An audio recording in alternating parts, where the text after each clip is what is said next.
Bismillahirrahmanirrahim. Assalamualaikum warahmatullahi wabarakatuh. Kami dari kelas veteriner kelompok 6 akan mempresentasikan hasil kerja kami yang mengenai dosis terkait bentuk sediaan obat hewan dan peresepan dokter hewan. Ya, dengan dosen pengampu yaitu Bapak Apoteker Gita Cahya Eka Dharma, SLM MSI. Berikut ini adalah anggota kelompok kami. Selanjutnya boleh dijelaskan teman-teman saya.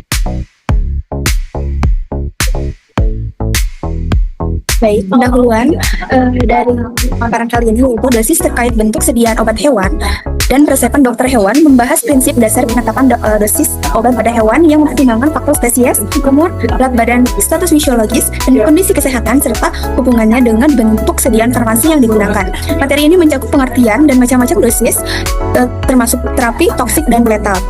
Perhitungan dosis berbasis metrik, kondisi dosis respons, serta parameter keamanan seperti NOL, ADI, dan NRL, terutama untuk hewan pangan. Selain itu juga ditekankan pentingnya standarisasi melalui CPOHB atau cara pembuatan obat hewan yang baik, dan prinsip peresepan yang rasional oleh dokter hewan guna menjamin efikasi terapi, keamanan hewan, dan pelindungan kesehatan masyarakat. Yang pertama yaitu prinsip dasar penetapan dosis obat hewan. Yang pertama berdasarkan berat badan atau mg kg bb. Dosis umumnya dinyatakan dalam miligram per kilogram berat badan mg atau kilogram. Ini merupakan pendekatan paling umum karena hubungan farmakokinetik, yaitu pada absorpsi, distribusi, metabolisme, ekskresi, sering berkorelasi dengan massa tubuh. Namun, konversi dosis antar spesies tidak linear karena perbandingan fisiologis. Kemudian ada mempertimbangkan faktor-faktor yang mempengaruhi dosis, yaitu seperti usia, jenis kelamin, status fisiologis atau bunting laktasi, status kesehatan atau fungsi hati atau ginjal, lingkungan, suhu dan stres, jenis spesies dan ras, dan interaksi obat.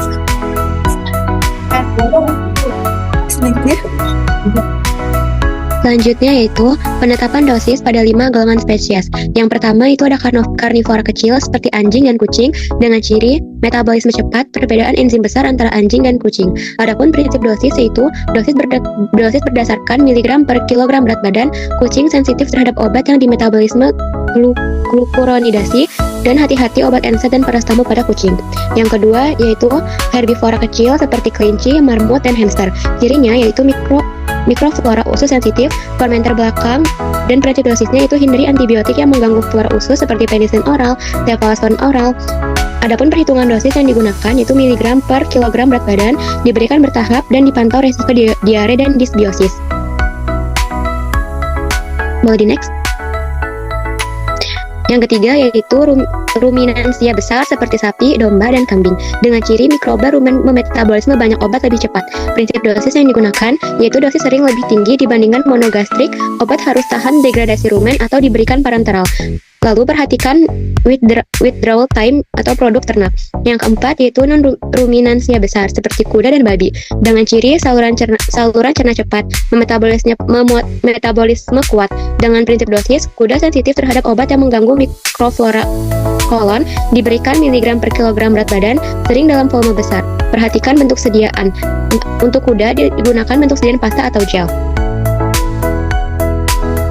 Yang kelima yaitu unggas seperti ayam, itik, dan puyuh dengan ciri metabolisme sangat cepat, berat badan ringan, pemberian melalui air minum. Prinsip dosis yang digunakan yaitu memakai miligram per liter air atau miligram per kilogram pakan. Penyeragaman konsumen penting seperti minum atau pakan.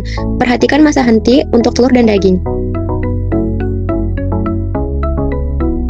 Strategi perancangan dosis untuk semua jenis hewan. Penetapan dosis mempertimbangkan yaitu yang pertama melalui berat badan menggunakan persamaan Siever dan Lambert. Yang kedua yaitu usia mulai dari anak, dewasa, tua untuk mempengaruhi absorpsi dan metabolisme. Yang ketiga yaitu ada farmakokinetik spesies yaitu ada absorpsi, distribusi, metabolisme, dan ekskresi. Yang selanjutnya yaitu ada variasi sistem metabolisme antar spesies dan kepekaan spesifik terhadap obat tertentu. Melalui rute pemberian yaitu ada oral, injeksi, topikal, atau inhalasi, dan jenis sediaan yang mempengaruhi bioavailabilitas.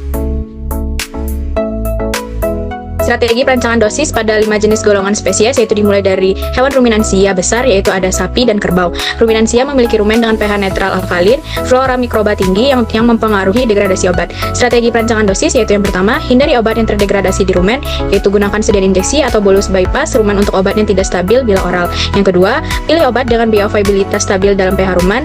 Dan yang ketiga, dosis disesuaikan dengan bobot besar, hitung miligram per kilogram. Frekuensi pemberian lebih jarang karena absorpsi lambat Dan yang terakhir, obat antiparasit diberikan dalam bentuk pour-on atau injeksi karena oral kurang efektif. Dan untuk bentuk jenis sediaan yang dipilih yaitu ada injeksi intramuskular, bolus slow release. Selanjutnya yang kedua, ada ruminansia kecil, yaitu ada kambing dan domba. Karakteristik mirip ruminansia besar, tetapi metabolismenya lebih cepat, serta ukuran tubuhnya lebih kecil, sehingga overdosis dan lebih mudah terjadi. Strategi dosis ini gunakan, yaitu yang pertama, gunakan perhitungan miligram per kilogram yang presisi. Terus yang kedua, sediaan oral granular lebih efektif dibandingkan cairan karena stabilitas lebih baik. Terus yang ketiga, jika obat mudah didegradasi mikrobarumen, gunakan injeksi. Yang keempat, frekuensi dosis lebih sering karena metabolismenya yang cepat. Sediaan yang sesuai untuk ruminansia kecil ini, yaitu yang pertama injeksi, yang kedua itu granula atau powder dicampur ransum, dan yang ketiga itu obat tetes mulut. Selanjutnya yang ketiga yaitu ada monogastrik besar, yaitu kuda. Kuda sangat sensitif pada gangguan, memiliki transit lambung cepat dan mudah kolik. Strategi dosis yang digunakan yaitu yang pertama, obat oral harus cepat diserap di usus karena transit cepat di lambung. Yang kedua, sediaan pasta atau gel disukai karena kuda sulit menelan tablet. Terus yang ketiga, hindari obat ulceragonik atau NSAID tertentu. Yang keempat, obat injeksi wajib diberikan secara aseptik karena kuda sensitif terhadap abses intramuskular. Yang kelima, perhitungkan aktivitas fisik yang mempengaruhi distribusi darah. Sediaan yang dipilih untuk monogastrik besar itu adalah yang pertama, pasta atau gel oral, yang kedua itu injeksi intravena dan atau intramuskular, yang terakhir itu saset powder campur pakan. Selanjutnya itu ada spesies unggas dari ayam, bebek, dan burung. Unggas memiliki berat badan kecil, metabolisme yang cepat, dan kebutuhan dosis populasi atau flock treatment. Selain itu sangat sensitif terhadap konsentrasi obat di air minum karena konsumsi air bervariasi. Strategi dosisnya itu dosis harus sangat presisi, seperti miligram per liter atau miligram per kilogram pakan. Obat untuk flock juga harus larut stabil di air dan tidak mengendap. Perhatikan variasi konsumsi air karena suhu lingkungan. Pemberian injeksi hanya untuk vaksin atau kasus berat, biasanya intramuskular dada. Dan perhatikan withdrawal time untuk hewan pangan seperti daging dan telur, penghasil daging dan telur, dan stabilitas obat di pakan itu penting sehingga harus dihindari yang rusak oleh panas proses pelleting. Sediaan yang dapat dipilihnya itu ada serbuk larut air atau water soluble powder, konsentrat oral untuk air minum, premix makan atau powder feed additive, dan injeksi intramuskular untuk vaksinasi. Selanjutnya itu ada spesies reptil ektotermik, itu metabolismenya berubah sesuai suhu dan absorpsi oralnya lambat, serta volume injeksinya harus sangat kecil. Strategi dosis yang dapat dilakukan, dosisnya disesuaikan dengan suhu tubuh supaya metabolismenya naik saat hangat. Penyerapan oralnya juga kan lambat, sehingga digunakan konsentrasi tinggi agar volumenya kecil. Untuk karnivora, obat bisa diberikan lewat makanan atau pre-medicated, dan injeksi intramuskular harus hati-hati hanya di bagian kranial tubuh, hindari renal portal effect. Menggunakan sediaan long acting bila memungkinkan karena eliminasinya lambat, dan monitor hidrasi karena dapat mempengaruhi absorpsi dan distribusi obat. Sediaan yang dapat dipilihnya ada oral liquid concentrat atau tetes atau larutan, dan obat dicampur dengan pakan atau spray, injeksi intramuskular atau subkutan dengan volume kecil, dan long acting injectable tertentu.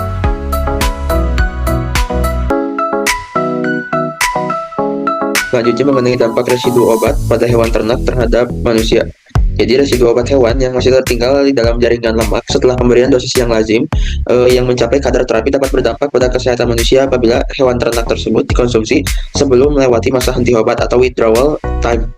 Meskipun dosis yang diberikan berada dalam rentang terapeutik untuk hewan, sebagian kecil obat atau metabolitnya akan tetap tersimpan di dalam daging, susu, telur, atau organ, dan dapat melampaui ambang batas maksimum residu atau MRL jika waktu henti tidak dipatuhi.